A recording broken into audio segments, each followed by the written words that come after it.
A1 அக்யூஸ்டா உங்களை வந்து போடணும். டெல்லி போயிட்டதா தகவல் வந்து அதன் பிறகு நொய்டாவில் வந்து அவரை கைது பண்றாங்க, ஒரு விடுதலை இருக்கிறதான்னு சொல்லி. ஏன்னா சவுக்கு சங்கர் வந்து நாட்டு பெண்களுக்காக போராடி நாட்டு பெண்களுடைய உரிமையை நிலைநாட்டணுன்றதுக்காக அவர் சிறைக்கு போன மாதிரியும், கோவையை சேர்ந்த இந்த போலீஸால எனக்கு உயிருக்கு ஆபத்து இருக்குது, அவர் தான் என்னை கையடிச்சு உடைச்சாரு அப்படின்ற ஒரு தகவலை சொல்றாரு. சவுக்கு சங்கர் அவர்களுக்கு எதிரான மனித உரிமை மீறல் நடந்துச்சுன்னா அது தப்புன்னு சொல்றேன்.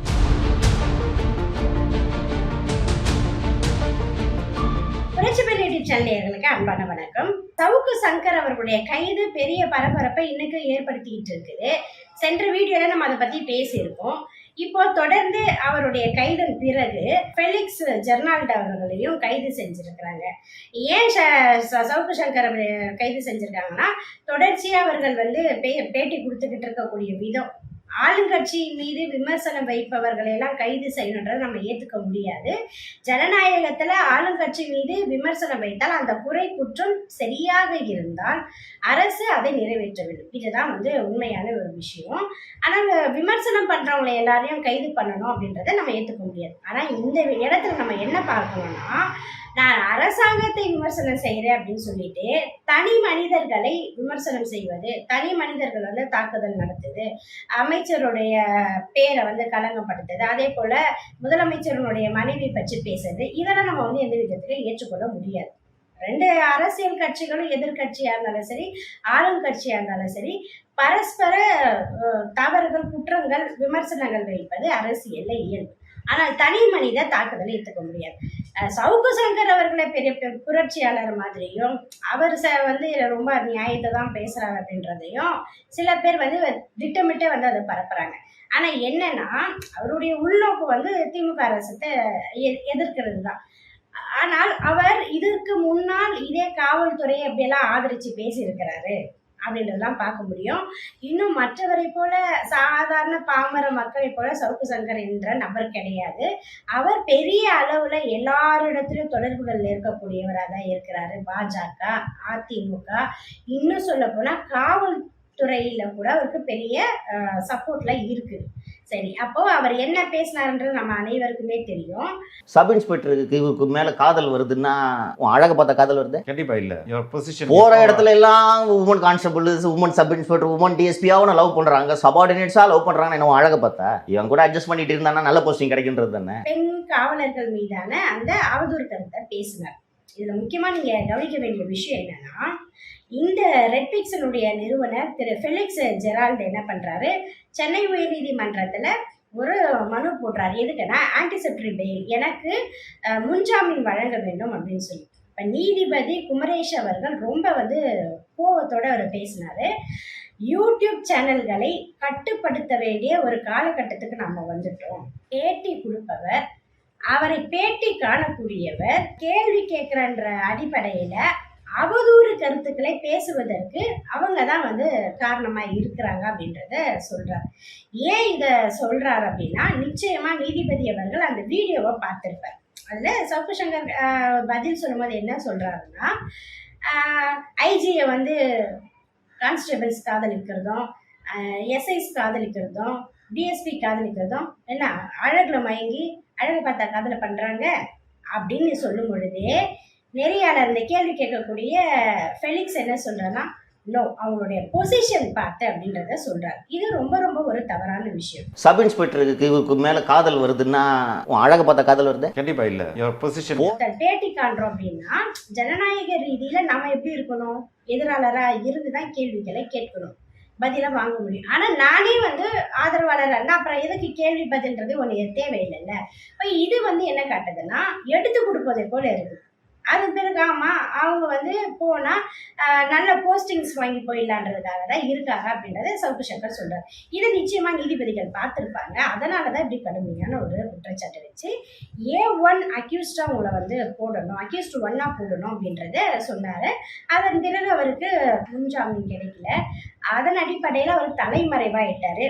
டெல்லி போயிட்டதா தகவல் வந்து அதன் பிறகு நொய்டாவில் வந்து அவரை கைது பண்ணுறாங்க, ஒரு விடுதலை இருக்கிறதான்னு சொல்லி. தொடர்ச்சியாக செய்திகள் நடந்துக்கிட்டே இருக்கும்போது அவங்க மனைவி வந்து ஒரு வீடியோ பேசி வைரல் ஆகுது. என்னன்னா, என்னுடைய கணவரை காணவில்லை, அவர் எங்க இருக்கிறாங்க, எங்க வச்சிருக்காங்கன்னே தெரியல, சவுக்கு சங்கர் போல அவருக்கு உயிருக்கு ஆபத்து. சவுக்கு சங்கர் அவரையும் இதே மாதிரி அரெஸ்ட் பண்ணிவிட்டு அவரோட ஃபிசிக்கல் கண்டிஷன், ஃபிசிக்கல் இன்ஜுரி எப்படி நடந்ததோ எனக்கு அந்த பயம் ரொம்ப இருக்குது. எங்கள் ஹஸ்பண்டுக்கு ஏதாவது இது மாதிரி பிரச்சனை வருமா, அவருக்கு வந்து பேசிக் ஃபெசிலிட்டிஸ் கொடுத்துருக்குறாங்களா. But it is an illegal custody that has been taken from the police department of Tamil Nadu. எத்தனையோ குற்றவாளிகளை கைது பண்ணுறாங்க. இது வந்து ஒரு அவதூறு வழக்கு தான், டிஃபமேஷன் வழக்கு தான். அப்போ இந்த மாதிரி இருக்கிறவங்கள கைது பண்ணுறதுனால எப்படி வந்து உயிருக்கு ஆபத்து வந்துடும் அப்படின்றது தெரியல. இன்னும் சொல்ல போனால் நீதிமன்றத்தினுடைய நேரடி பார்வையில் கண்காணிப்பில் தான் அவர் சிறையில் வந்து அடைக்கப்படுறாங்க. அப்படி இருக்கும்போது இந்த மாதிரியான நிகழ்வுகள் நிச்சயமாக நடப்பதற்கு வாய்ப்பு கிடையாது. உங்களுக்கு தெரியும், சவுக்கு சங்கருக்கு கையில் அடிபட்டுருச்சு, ஆக்சிடென்ட் ஆயிட்டு அப்படின்னு சொல்லி கோவையிலேருந்து அவர் வெளியில் வரும்போதே சொல்கிறார், ஏன்னா இந்த கண்காணிப்பாளரால் கோவையை சேர்ந்த இந்த போலீஸால் எனக்கு உயிருக்கு ஆபத்து இருக்குது, அவர் தான் என்னை கையை அடித்து உடைச்சாரு அப்படின்ற ஒரு தகவலை சொல்கிறாரு. அது எந்த விதத்தில் உண்மை நியாயன்றதை நம்ம வந்து மீண்டும் பொறுத்திருந்து தான் பார்க்கணும். கோவை சிறை கண்காணிப்பாளர் செந்தில்குமார் தான் என் கையை உடைத்தார், கோவை சிறையில் உயிருக்கு ஆபத்து, கோவை சிறையில் நான் கொல்லப்பட்டேன். ஏன்னா நீதிமன்றம் தான் வந்து இதுக்கான தீர்ப்பை சொல்ல முடியும். மக்கள் மன்றங்களும் நாமும் வந்து இதை பற்றி பேசதான் முடியும். அதன் அடிப்படையில் இவங்க மனைவி என்ன சொல்கிறாங்க, இவருக்கு ஏதாச்சும் உயிருக்கு ஆபத்து வந்துடும்னு சொல்கிறாங்க. இன்னைக்கு வந்து காவல்துறை அவங்க வீட்டுக்கு போய் அவங்கள பரிசோதனை பண்ணணும், ஏதாச்சும் ஆவணங்கள் இருக்குதா நாங்கள் பார்க்கணும் அப்படின்னு சொல்லும்போது அந்த அம்மா எந்த அளவுக்கு பேசுகிறாங்க பாருங்க. இது எப்படி அடிப்பீங்க நீங்கள் அடிக்கல. Okay, I want to check, keep everything here. Is there any other higher official? Is there any other higher official? Inspector of Police. இதோட ஹையர் official இருக்காங்களா? அவங்க தான் கொடுத்திருக்காங்க. கொடுத்திருக்காங்களா? I want even the shoes has to be removed and then you enter the house. No problem. Yes. இதே ஒரு சாதாரண சாமானிய வீட்டில் இருக்கக்கூடியவங்களை யாராவது கைது பண்ணால், ஒரு தொழிலாளி வீட்லேயோ இல்லை ஒடுக்கப்பட்ட சமூகத்தை சார்ந்தவர்களோ இல்லது இந்த அறிவு, அதாவது காவல், நீதிமன்றம், சட்டம், இந்த அறிவு முழுமையாக இல்லாதவர்களுக்கு அல்லது பண வசதி இல்லாதவர்களுக்கு அந்த மாதிரி ஒரு கைது நடந்துச்சுன்னு சொன்னால் காவல்துறையே வந்து கேள்வி கேட்க முடியுமா? வானா வா, எங்க ஏய் அப்படின்னு இந்த மாதிரியான உண்மையில பேசலாம் நம்ம கேள்விப்பட்டிருக்கோம். இப்போ இந்த இடத்துல என்ன நடக்குதுன்னா, அவர்கள் வந்து கேள்வியை வந்து காவல்துறை மீது வைக்கிறாங்க. உங்களில் யார் ஹையர் அஃபிஷியல் சொல்லுங்க அப்படின்னா இன்ஸ்பெக்டர் அப்படின்னு சொல்கிறார், வேறு யாரும் கிடையாது அப்படின்ட்டு. நான் எப்படி உங்களை அலோவ் பண்ண முடியும்? இத்தனை பேர் வந்திருக்கீங்க, வீட்டில் என்னால் எல்லாரும் அலோவ் பண்ண முடியாது. எத்தனை லேடி கான்ஸ்டபிள் வந்திருக்கீங்க? எத்தனை லேடிஸ் போலீஸ் வந்திருக்காங்க? How many of you will enter the house? Tell me. இல்ல, how many of you will enter my house? No, I cannot expect all of you to enter the house. You just tell how many of you are coming. எத்தனை gents police வந்திருக்கிறீங்க? உங்களுடைய ஷூஸை இங்கே கழட்டி விடுங்க. ஒவ்வொருத்தரையும் நாங்கள் check பண்ணி தான் அனுப்புவோம். வாப்பா உள்ளிருந்து வாப்பா, பேக்கெட்லாம் செக் பண்ணு அப்படின்னு சொல்கிறாங்க. இதெல்லாம் வந்து ஒரு புதுமையான ஒரு விஷயமா தான் இருக்குது. எந்த இடத்துலையும் வந்து காவல்துறையை செக் பண்ணியெல்லாம் வந்து உள்ளே வந்து அனுப்ப முடியாது. ஏன்னா அவர் வந்து கையில் வந்து நீதிமன்றத்தினுடைய ஆணையை காட்டுறார். எல்லாரும் வந்து கோர்ட்டுக்கு கட்டுப்பட்டவங்க, அதனால் கோஆப்ரேட் பண்ணுங்க அப்படின்னு சொல்கிறாங்க. எவ்ரிபடிஸ் பிலாங்கிங்ஸ் நீ காட்டுங்கம்மா. நான் வந்து இந்த மாதிரி செக் பண்ணது கிடையாது. I am very sorry to say. உங்க ஃபோன் தயவுசெய்து நீங்க வெச்சிருங்கம்மா. உள்ள போய் செக் பண்ணுங்க. இல்ல, no, then you will no, sorry, I will not do it. You please come here. Ladies woman police இருக்காங்க. அதன் பிறகு இயல்பா யாருக்குமே வந்து கணவனை கைது பண்ணவங்களுக்கு மனைவிக்கு ஆதங்கம் இருக்கதான் செய்யும். அப்புறம் அவங்க அதை வந்து கத்துறாங்க, இதெல்லாம் பண்ணக்கூடாது அப்படின்னு சொல்லிட்டு. ஆனால் என்ன நம்ம கவனிக்க வேண்டிய விஷயம்னா, காவல்துறை வந்து இது போல் அமைதியான முறையில் அவங்க வீட்டில் போயிட்டு ஆவணங்களை செக் பண்ணுறதுக்காக போயிருக்காங்க. இது ஒரு பக்கத்தில் போயிட்டே இருக்கும்போது சவுக்கு சங்கருக்கு ஆதரவாக யாரெல்லாம் பேசுகிறாங்கன்னா, எதிர்கட்சிகள் ஒரு பக்கத்தில், ஹிந்து முன்னணியும் ஒரு பக்கத்தில் கடுமையான கண்டனம்லாம் தெரிவிக்கிறாங்களாம். ஏன்னா சவுக்கு சங்கர் வந்து நாட்டு பெண்களுக்காக போராடி நாட்டு பெண்களுடைய உரிமையை நிலைநாட்டணுன்றதுக்காக அவர் சிறைக்கு போன மாதிரியும், அதுக்கு யாருன்னா நம்ம பிஜேபி சங் பரிவார் கூட்டத்துக்கு பேக்ரவுண்ட்ல இருந்து வாய்ஸ் வருது. பொதுமா இவங்களுக்கு பெண்களை பற்றி என்ன தெரிய போகுது? பெண்களுக்கு எதிரான விஷயங்கள் யார் செஞ்சாங்களோ அவங்களோட கூடி குழாவி அவங்களோட கொஞ்சம் குழாவர்கள் தானே. நம்ம ரேவண்ணா தொடங்கி ஃப்ரிட்ஜ்வால் ரேவண்ணாலேருந்து அப்புறம் விளையாட்டுத்துறையை சேர்ந்த அந்த எம்பி முதல்வர் வரைக்கும் எல்லாருமே அப்படி தானே. மணிப்பூர் கலவரத்தில் என்ன பண்ணாங்க? எந்த மக்கள்கிட்ட இருந்து எந்த காவல்துறை காப்பாற்றணுமோ அதே காவல்துறை என்ன பண்ணுது? பெண்களை அவங்க கிட்ட விட்டுட்டு போகுது. இப்போ இந்த மாதிரியான கொடுமையெல்லாம் நடக்குது. அத்தனைக்கும் காரணம் யாருன்னா பிஜேபியோட பின்புலம் தான்.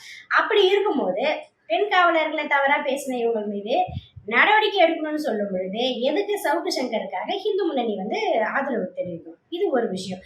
இன்னொன்று, கருத்து சுதந்திரத்தை பற்றியெல்லாம் இந்த சங்கி கூட்டம் பேசுது. அதான் பெரிய காமெடியாக இருக்குது. நம்ம முன்னாடியெல்லாம் பார்த்தீங்கன்னா ஒரு பதிவை ஃபேஸ்புக்கில் போட்டாலே கைது நடக்கும். நமக்கு ஏற்கனவே தெரியும் கருப்பர் கூட்டம்னு சொல்லிட்டு ஒரு யூடியூப் சேனல். அங்கே முருகனுடைய இந்த கந்தசஷ்டி கவசத்தில் வரக்கூடிய சமஸ்கிருத பாடல்களில் எவ்வளோ அசிங்கமாக ஆபாசமாக சொல்லியிருக்கு அப்படின்றத ஒரு தோழர் பேசினார். உடனே என்ன பண்ணிட்டாங்க? இது இந்துக்களுடைய மனது புண்படுது, இதுக்கு காரணம் திமுக தான் சொல்லி எலெக்ஷன் நெருக்கத்தில் இப்படி ஒரு பொய் குற்றச்சாட்டெல்லாம் பரப்புனாங்க. அதன் பிறகு அவங்கள கைது செஞ்சாங்க. அந்த சேனலையே முடக்கினாங்க. அந்த சேனலில் எடிட்டராக வேலை செய்தவர்கள்லாம் கூட சிறைசாலையில் போட்டாங்க. இன்னும் தொடர்ந்து அந்த வழக்கெல்லாம் நடந்துகிட்ருக்குது. இப்படியெல்லாம் செஞ்ச இந்த சங்கி கூட்டம், சங் பரிவார் கூட்டம், பிஜேபி ஆதரவாளர்கள் என்ன சொல்கிறாங்கன்னா, சவுக்கு சங்கர் ஒரு புரட்சியாளர், அவரை போய் நீங்கள் எப்படி கைது பண்ணுவீங்க அப்படின்னு சொல்லி அவருக்கு தாரை தம்பட்டைகளோட ஆதரவு தெரிவிக்கிறாங்க.